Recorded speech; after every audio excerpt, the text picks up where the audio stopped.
Thank you, everybody, for coming to the Aaron Torres Podcast YouTube page. If you could do me a quick favor, see that little subscribe button at the bottom of your screen? Go ahead, click that subscribe button. Really does help our channel grow, our audience grow, and I really do appreciate it more than you know. So click that subscribe button. Appreciate your support. Now, here's the video that you came here for. But your coach, your favorite coach, is scouring the country. He's in high school gyms. He's talking to coaches. He's traveling. He's doing whatever. He's this, that, the other thing. And there's some stuff that is quietly happening behind the scenes. And I just figured it's a Friday. It's a little bit quieter. We did a lot of heavy lifting in football. Let's just get to some basketball recruiting notes from the week. First off, a lot of kids committing. I think there are two players that are kind of significant. One, we did get a 5-star commitment actually on Thursday afternoon. And that's because Isaiah Harwell, a 5-star in the class of 2025, was down to Gonzaga, I believe Cal, and Houston.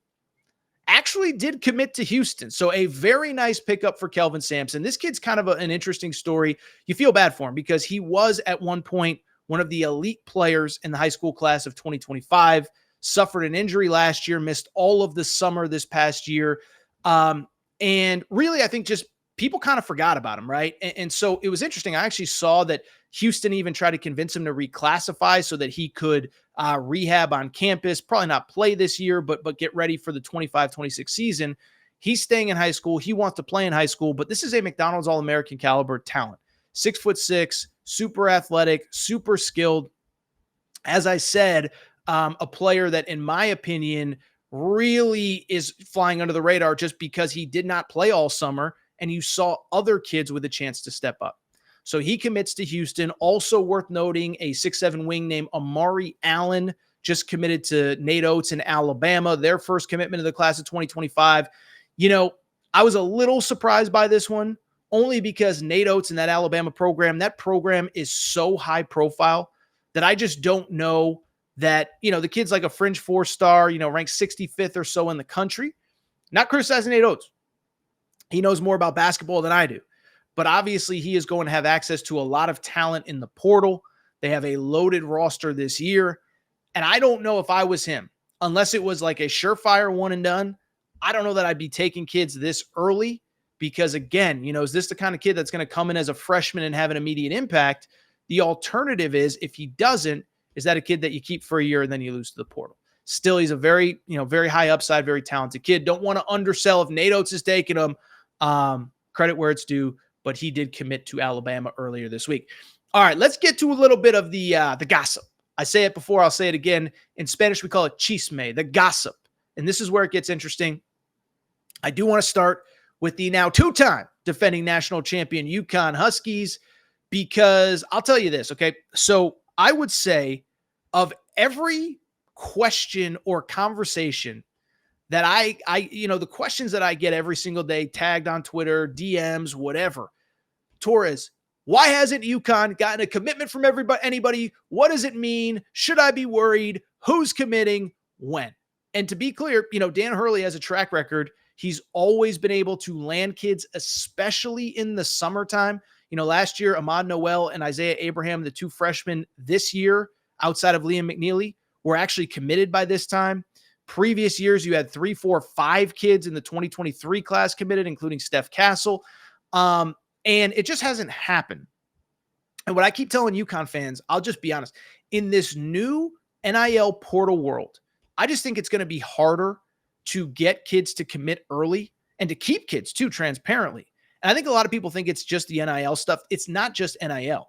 It's the fact that, remember, so much roster building in college basketball is done now in April and May.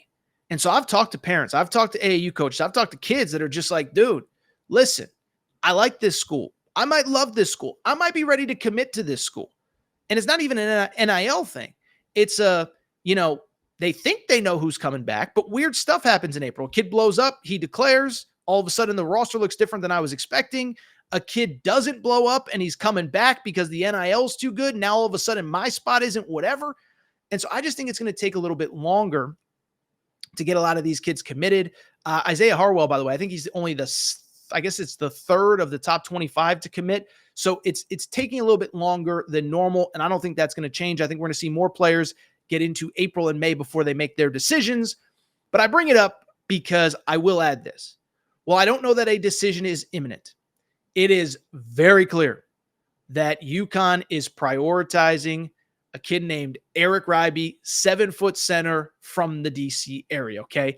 So they're prioritizing a lot of kids. They had Braylon Mullins on campus a few weeks ago, 4-star guard from Indiana. They've had Malik Thomas on campus. But Eric Ryby is a kid that they are very clearly prioritizing. He took a visit last weekend. But did you see what Dan Hurley and his staff did with this kid earlier this week? So Dan Hurley and the UConn Huskies, as is tradition with national champions, you get to visit the White House, okay? By the way, this is not political commentary. This is just what happens. They visit the White House. They meet the president. They take a bunch of pictures. And did you see where Dan Hurley, Kamani Young, and Luke Murray went from right from the White House? Producer Matt, do we have the tweet from Adam Zagoria? Look at that. That is Dan Hurley and Kamani Young still in the suit that they wore at the White House, seeing Eric Ryby, who is a DC area kid. And so you talk about the prioritization of this kid. There is zero doubt in my mind that Dan Hurley and UConn are full speed ahead. Worth noting, by the way, Dan Hurley and UConn also visited a 4-star guard named McCaden Lewis, also in the DC area that day. But if that doesn't show you the priority, I don't know what is. Eric Ryby, by the way, very interesting, was once, felt like a Creighton lean, replaced Ryan Kalkbrenner. Got interesting because he blew up over the summer, visited UConn, has now visited Kansas, going to visit Indiana next weekend. And I'll just say this, Indiana actually has a very big recruiting weekend a week from now. They have Braylon Mullins, a 4-star guard who I just mentioned, who UConn really wants, who Kentucky really wants, and who Indiana, among others, really wants. He will be on campus. Eric Ryby will be on campus. A 4-star named Trent Silsby, who was originally from Indiana, now playing at Montverde, will be on campus. So that is a major recruiting weekend for them. Don't know how close Ryby is, but it does feel like that recruitment is starting to pick up, and it is very clear that Dan Hurley wants that kid. By the way, the Braylon Mullins kid, everybody has been in to see him this week. Mark Pope was in to see him. Dan Hurley was in to see him. So that's another name to keep an eye on. A couple other interesting notes before we get out of here. Thought this was interesting. Arkansas, John Calipari, you may have heard of him. One of the few teams that actually does have a high-profile 5-star commitment for the class of 2025. Saw on Thursday, 2 visits are set up in the coming weeks for marquee players. And by the way, this was also the weekend that Malik Thomas, the 5-star guard, was supposed to visit as well.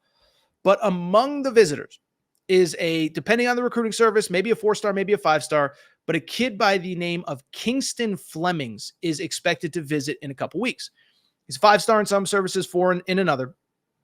Why that is important to me is that Arkansas already has a commitment from a point guard in the 2025 class in Darius Acuff.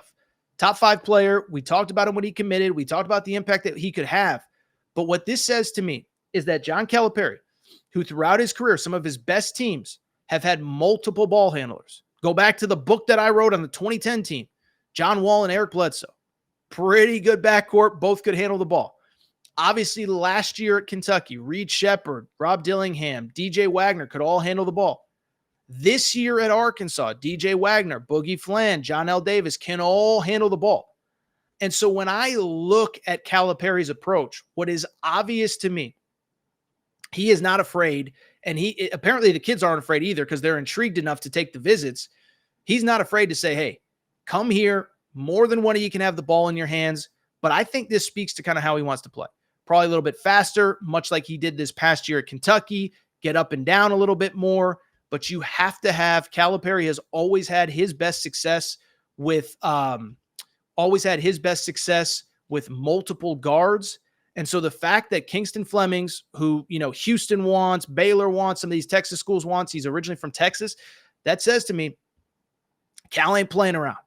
And Cal, listen, they're going to go after their big guys. Chris Sinak is a 5-star who's going to be visiting at some point. There's a couple others. But it feels obvious to me that Cal is not only not afraid to play multiple point guards, but that he clearly wants to bring in multiple point guards in this class. We'll see if he can close the deal. This kid is expected to visit in mid to late October, I believe. Lastly, I just want to talk a little bit about Mark Pope and Kentucky. And Kentucky is one of the few schools they are out ahead in 2025. They already have two kids committed. Both are from the state of Kentucky. Jasper Johnson, we talked about a week ago. Malachi Moreno, we talked about previously. But I just bring it up because, listen, I think they're not only do I think, they're still going after guys. 5-star Caleb Wilson is visiting this week. Braylon Mullins, I mentioned him like 4 times already. He's going to be he's a priority. I think he's coming for Big Blue Madness in a few weeks. But I bring it up, by the way, make sure you're following the Torres on UK account because we have a lot of recruiting news there. Why I want to talk Mark Pope, why I want to talk Kentucky, this is why.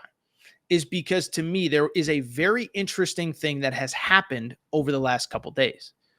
One, they did offer Taj I got to make sure I get the name right. Taj Ariza, okay? And I didn't want to say the name wrong because I watched his dad play in the NBA for like 15 years. That's Trevor Ariza's son. He's an LA kid. First off, think that speaks to Jason Hart's impact. Jason Hart is a guy that we've talked about a lot on this show. He was at LSU. He was at USC. And he is a guy that, listen, I got to know him a little bit when he was at USC. I loved being around him. He's a great coach. He is a great evaluator. And I think they're really prioritizing a lot of West Coast kids, which is something that's his area of expertise, a place that he knows well. He knows the LA area well. He's from LA, etc. But they did offer Taj Ariza the other day. They did offer, by the way, a kid by the name of Jason Crow, who some believe is one of the best players in that class as well, who's also from the LA area.